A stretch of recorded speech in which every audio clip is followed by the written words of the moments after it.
এইবাৰ যিসকল ল'ৰা ছোৱালীয়ে মেট্ৰিক পৰীক্ষা দিব তেওঁলোকৰ ফৰ্ম ফিল আপ অক্টোবৰ মাহৰ 10 তাৰিখে সামৰণি পৰিব।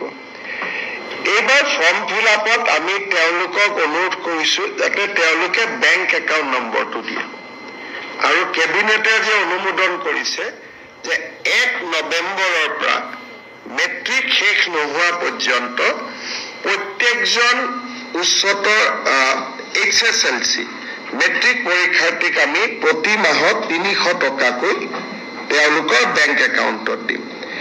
এই টকাখিনি তেওঁলোকে বুকস কিনিব পাৰিব, নোটবুকস কিনিব পাৰিব, নিউট্ৰিচিয়াছ ফুড ল'ব পাৰিব।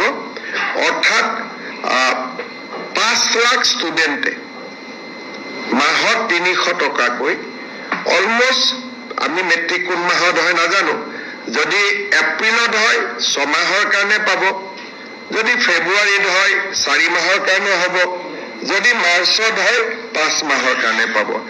তাৰমানে কোনো মেট্ৰিক কেণ্ডিডেটে নিউট্ৰিচিয়াছ ফুড বা কিতাপ পত্ৰ কিনাৰ পৰা বঞ্চিত হ'ব নালাগে। নিজকে মেট্ৰিকৰ কাৰণে প্ৰিপেয়াৰ কৰাৰ কাৰণে তেওঁলোকে 300 টকা লাভ কৰিব প্ৰত্যেক মাহত। আৰু এই আঁচনিটো 1 নৱেম্বৰৰ পৰা কাৰ্যকৰী হ'ব।